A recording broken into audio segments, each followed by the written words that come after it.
प्रिय श्रोताओं, जय माता दी। शीतला अष्टमी होली के ठीक 8 दिन बाद मनाई जाती है, जिसे बासोड़ा के नाम से भी पूजा जाता है। कुछ जगह पर यह बूढ़ी बासोड़ा के नाम से भी मनाई जाती है और ऐसी मान्यता है कि इस दिन शीतला माता की पूजा करने से परिवार में सुख शांति बनी रहती है, साथ ही रोग दोष भी दूर रहते हैं, क्योंकि शीतला माता आरोग्य की देवी हैं। इस दिन को लेकर कुछ खास नियम बनाए गए हैं। अगर आप पहली बार यह व्रत रखने जा रही हैं या पूजा करने जा रही हैं, तो आपको इन जरूरी नियमों के बारे में जान लेना चाहिए कि इस दिन क्या करना चाहिए और क्या नहीं करना चाहिए। तो आइए जानते हैं साल 2026 में शीतला अष्टमी किस दिन है, व्रत किस दिन रखा जाएगा और शीतला माता की पूजा में किन किन सामग्रियों का भोग लगता है। हमारे देश में कुछ जगह पर शीतला माता की पूजा होली के बाद पड़ने वाले पहले सोमवार या शुक्रवार को भी की जाती है और इस दिन जिस तरह से शीतला अष्टमी के दिन पूजा की जाती है, वही पूजा इन 2 दिनों में कर ली जाती है। इस बार चैत्र मास के कृष्ण पक्ष की सप्तमी तिथि 10 मार्च दिन मंगलवार को पड़ रही है। सप्तमी तिथि मंगलवार को देर रात 1:54 तक रहेगी।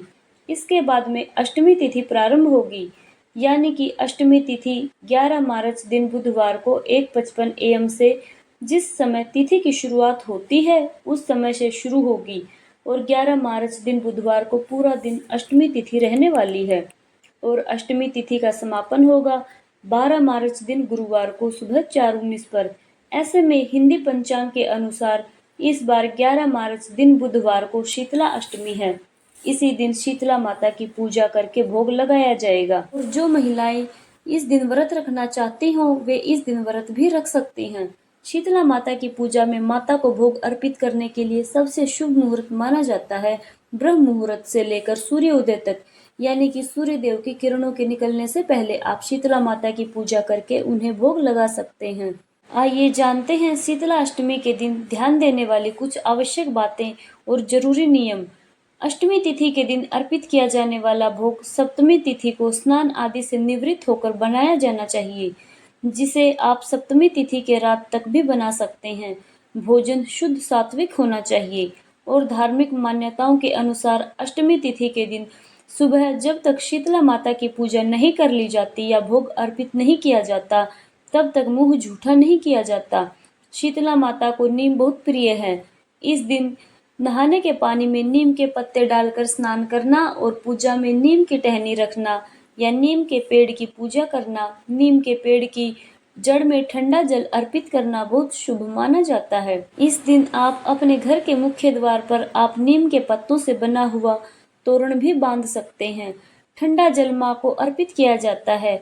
ध्यान रखें कि जल एकदम शीतल हो। गुनगुना या गर्म जल शीतला माता को अर्पित करने से शीतला माता का प्रकोप भी सहना पड़ सकता है।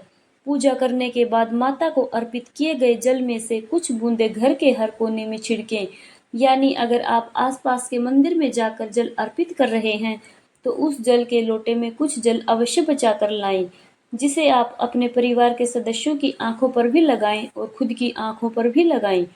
इस दिन किसी जरूरतमंद व्यक्ति को ठंडा भोजन या जल का दान करना बहुत पुण्य का काम माना जाता है। इस दिन हमें क्या बिल्कुल नहीं करना चाहिए, तो शीतला अष्टमी के दिन घर में आग जलाने वाला कोई भी काम करने से बचना चाहिए।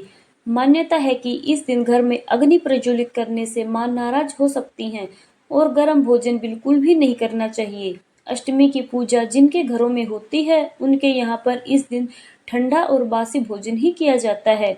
सुई धागे का काम करने से बचना चाहिए। जो भी व्रती महिलाएं होती हैं, खास तौर पर उन्हें सिलाई कढ़ाई ऐसे काम नहीं करने चाहिए। तामसिक चीजों का सेवन या स्पर्श भूलकर भी इस दिन नहीं करना चाहिए और कई जगह पर शीतला अष्टमी के दिन महिलाएं सिर से स्नान नहीं करती और ना ही कपड़े आदि धोती। इस दिन शरीर पर तेल लगाने से या तेल की मालिश करने से भी बचना चाहिए। यदि महिलाओं को शुद्धि के लिए स्नान करना इस दिन आवश्यक हो तो सिर से आप केवल सादे पानी से सिर धोकर फिर शीतला माता की पूजा कर सकती हैं। नहाने में हमें ठंडे पानी का ही इस्तेमाल करना चाहिए। इस दिन गलती से भूलकर भी गर्म पानी का इस्तेमाल ना करें।